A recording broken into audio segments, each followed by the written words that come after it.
Hey guys, I'm cmasupra and welcome to a War Thunder realistic battle.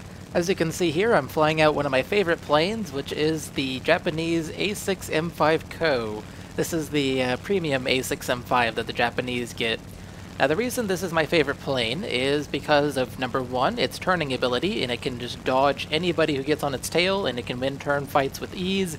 And number two is its climbing ability. It climbs really well.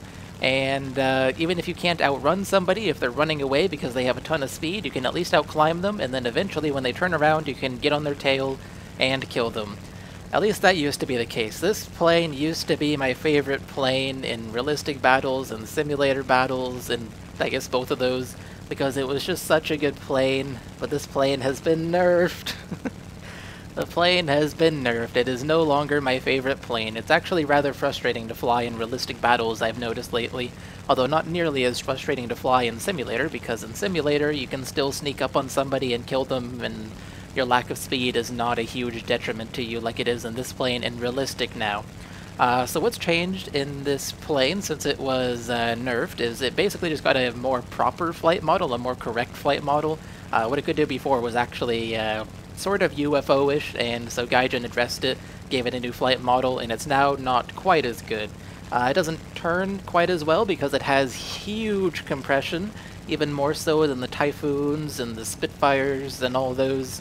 It has huge compression, so it doesn't turn as well at high speed, or even at the slightest hint of speed.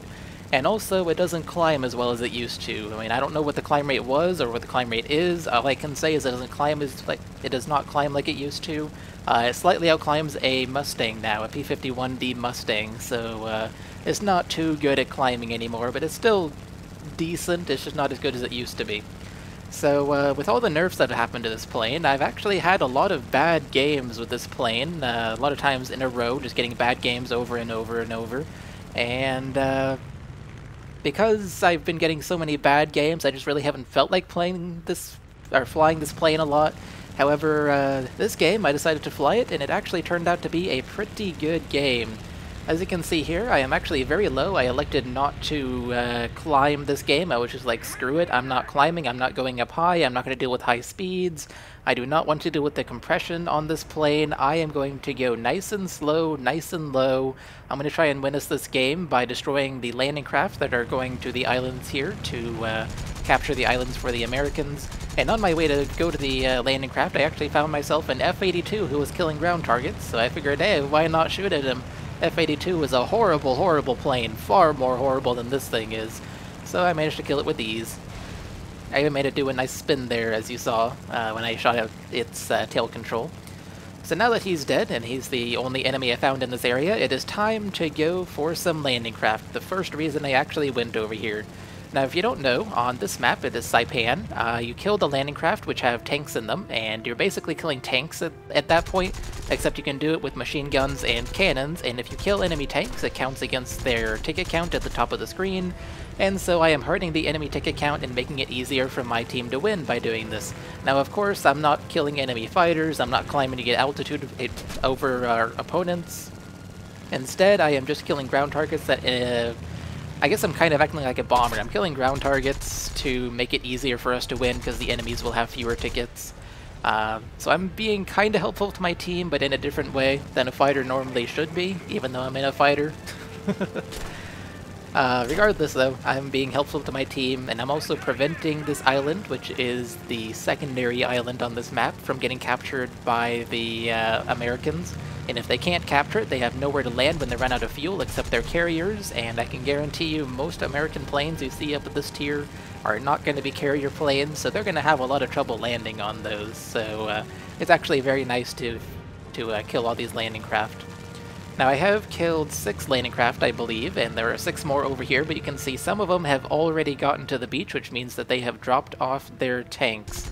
Although I may have actually been wrong about that, but I decided to go for the back ones anyways because I knew they hadn't dropped off their tanks, and so there's 3 more landing craft just destroyed without dropping off their tanks. I should mention that you really only have to kill like 2 landing craft out of the 12 that go to this island, and then the Americans will not be able to capture the point unless they have a bomber bombing the light pillboxes and our tanks and things like that. But the Americans didn't have that this game, and so I really only needed to kill 2 landing craft, but I decided to kill all 12 just for the heck of it for the RP. I was grinding towards the Japanese Sabre at this point. Now, as I've killed all 12 landing craft, there just happens to be a Spitfire with a dead engine coming towards me, and I told myself I'm willing to go head-on if he's going to do that to me. Luckily he didn't, probably because he couldn't pull up to actually aim at me is my guess, I don't know. But I damaged his left wing, and I got a kill assist, as I deserved, because one of my teammates actually critted that guy before me, and he also earned the kill because he killed the guy's engine. That guy was screwed since his engine was dead and he had nowhere to land, so my teammate earned the kill, and he got the kill. Kill assignments seem to be getting slightly better as this game goes on and gets updated. Sometimes they get really bad in certain updates, but it's overall getting better. I'm happy to see that. Although, actually, no, never mind. I was going to say it'll be different towards the end of this video, but no, I think I actually reinforced the point that it's getting better towards the end of this video. Anyways, from attacking the landing craft, I decided to land here, and I can land right here where I was attacking the landing craft. Would I say make any sense? I was attacking the landing craft, and they damaged me. As you can see, I'm smoking, so I decided to land. Let's go with that. I don't know what I said before, I don't even know if it made sense, but that made sense, I know. What I just said made sense. So I decided to land and get repaired, and it's very easy to land this plane. There we go. And then 24 seconds later, I went up in the air again, and I was climbing, and I actually happened to notice a P-51 over here fighting a teammate. Yeah, they just went head-on with each other, although neither one critted each other, as I was burping there. So they went head-on, and then the P-51 runs away because it's not going to win a fight against a Zero, and he's coming straight towards me, so I was planning on actually diving on this P-51. The Zero can dive, or at least the A6M5 Zero can dive at a pretty decent speed, about 600 kilometers an hour, so that's not bad. But then I saw this second P-51 who was going to get on the tail of one of my teammates, and so I was just like, screw the first one, I'm going for this guy, he's more of a threat. So I go for this guy, and he's pulling up, and I fire a long burst, and I damage his tail control. And it looks like he's also lost his elevator or flap or something. I don't know what it is, but he's having some trouble flying there, and I'd rather not waste my ammo on him, so I decide not to. I decide to stop firing at him and figure he's going down eventually, even if it's because he crash lands on his carrier. Although I don't think that's going to happen, because I did get his tail control or his elevator, and the P-51 cannot fly without it. Now here I notice a Spitfire, a premium Spitfire behind me. It's 4 kilometers away, it's going on a teammate. Both of these P-51s are running away, I stand no chance of catching them. I know that Lord N3 Rule here has been critted by me, and he's severely critted. I don't know about the other guy who was called Please Don't Kill Me. But I'm going to let him go. I don't know if he's damaged at all or what his status is, but I'm going to let him go because I can't catch him. He's just going to drag me to his carriers, and I'd really like to help my team out against the Spitfires, so I decided to do just that. If the P-51s want to come attack me as I'm doing that, they're welcome to. I will just outturn them any day, every day, because P-51s do not stand a chance in a turn fight against a Zero, even when the Zero is compressed. So I'm actually diving really fast in this Spitfire, going close to redline speed, although I'm not too close, I'm still kind of close, and he actually crashes into the water! That does not happen very often, and I can safely say for myself that I have never crashed into something in front of me when I was looking behind me, at least as far as I remember, so that was pretty funny. I'm pretty sure he was looking behind him and happened to crash into the water because he was not looking at what was in front of him and how high he was in the top left corner of the screen. So I decided to go vertical, I decided to get some altitude against any Americans there may be left, and I actually noticed that there were none left at that island, so I went over here to this other island, which is slightly to my left. It's at my, 10 o'clock right now from my plane, and I defined this other Spitfire named Lupus or something. Yeah, Lupus. You'll also notice that I just got the kill on Lord N3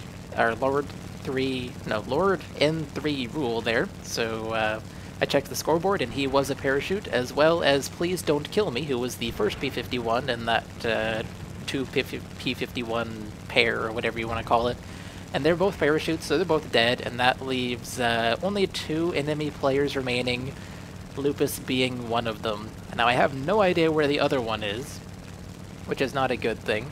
And you'll also notice that we're not winning by very many tickets at this point. We were winning by a significant number of tickets, but not so many tickets anymore, as you can see at the top of the screen. The number's not there, but I saw on the scoreboard that we have 1,100 and they have 1,020. So we're only winning by 80 tickets, and killing one enemy tank will drop down 100 tickets. So if they kill one of our tanks, then we'll have 1,000 and they will have 1,020 still. So they'll have 20 more tickets than us. So we're barely winning, but at least we are still winning. Now you can see here Lupus is actually dragging me over to his carriers, which is really annoying, but I was able to still keep up with him. I guess he's damaged or something, I don't really know. I don't know what his status was, what his combat was this game, I have no idea. All I know is he dragged me to his carriers, and as you can see I've actually found the other Spitfire as well, or the other player who happened to be in a Spitfire. So, I have two of them to deal with here, and I also have AAA to deal with. I decided to go for Lupus. I figure worst case he dies and I die. There's still two other people on my team. Surely they can take care of the last Spitfire. Lupus here tries doing a rolling scissors on me, but that does not work when you're in a Spitfire, guy. No siree. So I managed to damage him. He looked like he was going in. I go head on against this other Spitfire. I crit him. I got his cooling system. I get the kill on Lupus. It looks like he failed to fly there. He may have been using a joystick because I only slightly damaged him and he seemed to lose control pretty quickly. Now you can see at the left side my engine is black, and so that's not good at all. I tried to go for a second head-on against this other Spitfire, but I didn't get any hits even though I saw some sparks on his left wing. Now you can see my engine is actually dead now and producing no power for me at all. But then I zoom in and I see that the other Spitfire also doesn't have his engine working. Wow, what a head-on we had. He and I went head-on, we both killed our engines, and that was really it. So I try firing at long range here. I'm trying to make him have some trouble hitting this carrier for a landing, even though he will crash here guaranteed because he's not a carrier aircraft and he is the last enemy. I figured it was still worth trying to make him mess up the landing and potentially explode or something. But he crashed on the carrier, and as you can see I'm also on fire, and this is from the AAA of the carriers, and I actually get shot down by the carrier. And that's an example of how there's still some work to do on the kill